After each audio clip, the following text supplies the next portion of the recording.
Assalamualaikum warahmatullahi wabarakatuh. Perkenalkan, nama saya Juliana Malasari, BP 181012. Saya di sini diberi tugas ekonomi Islam tentang bagaimana Islamic Banking and Finance. Pertama, saya akan membahas tentang apa itu Islamic Banking. Islamic Banking merupakan kegiatan perbankan yang konsisten dengan prinsip-prinsip hukum syariah dan aplikasi praktisnya melalui pengembangan ekonomi Islam. Syariah melarang pembayaran tetap dan mengambang atau biaya riba.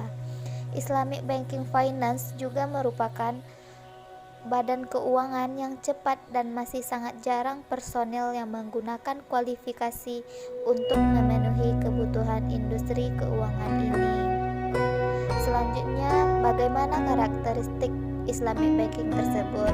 Nah, di sini karakteristik pembiayaan riba. Yang pertama, karakteristik pembiayaan riba yang pertama yaitu non-riba atau pendapatan yang setara dengan hasil kerja. Karakteristik yang kedua yaitu fungsi uang sebagai penyetara nilai, di mana ada bagian-bagian dari fungsi uang sebagai penyetara nilai. Fungsi yang pertama yaitu uang merupakan cerminan dari barang. Yang kedua, uang bukan berupa sebagai komoditas dengan harga berupa bunga. Fungsi yang ketiga yaitu uang merupakan potensi modal. Dan fungsi yang keempat, uang endogen Islami menekan inflasi, artinya kenaikan harga secara keseluruhan. Yang fungsi terakhir yaitu keuntungan pengganti riba. Selanjutnya ada faktor-faktor produksi dalam Islamic Banking atau ekonomi Islam, di mana faktor produksi yang pertama yaitu tanah, yang kedua faktor produksinya yaitu tenaga kerja, di mana pada tenaga kerja ini berapa banyak jumlah tenaga kerja yang ditawarkan, artinya berapa jumlah penawar kerja dalam suatu lapangan pekerjaan. Yang ketiga yaitu modal. Modal merupakan faktor produksi yang utama di dalam ekonomi Islam. Yang keempat, adanya organisasi. Tanpa adanya organisasi, faktor-faktor produksi juga tidak akan dapat berjalan. Selanjutnya yaitu bagaimana sih implikasi uang dalam Islamic Banking? Uang adalah segala sesuatu yang digunakan untuk mengukur suatu jenis barang dan tenaga kerja. Taksiran nilai barang dan jasa, di mana kita mencontohkan tanah yang telah dipresentasikan dengan satuan, itu merupakan standar yang digunakan untuk mengukur kegunaan barang dan tenaga kerja yang menjadi alat tukar atau yang disebut dengan medium of change, yang disebut satuan uang dalam Islam.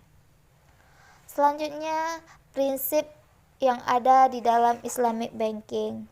Prinsip syariah adalah perjanjian berdasarkan hukum Islam antara bank dan pihak lain untuk penyimpanan dana dan pembiayaan kegiatan usaha atau kegiatan lainnya yang dinyatakan sesuai dengan syariah antara pembiayaan prinsip bagi hasil.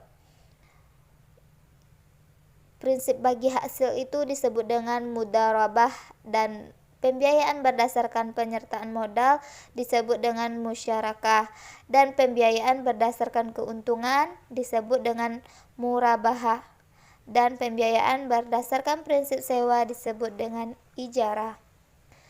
Dan yang terakhir yaitu bagaimana apa landasan hukum Islamic Banking. Landasan hukum Islamic Banking tersebut terdapat dalam Undang-Undang Nomor 7 Tahun 92 tentang perbankan, di mana pada landasan hukum bank syariah ini, bank syariah berawal dari Undang-Undang Nomor 7/92 tentang perbankan yang hanya mengatur tentang perbankan secara konvensional. Kemudian bank syariah sendiri dalam sistem operasinya Undang-undang tersebut dijadikan sebagai landasan hukum ditambah dengan Peraturan Pemerintah Nomor 72 Tahun 1992 tentang bank berdasarkan bagi hasil. Mungkin itulah materi Islamic Banking yang dapat saya jelaskan. Assalamualaikum warahmatullahi wabarakatuh.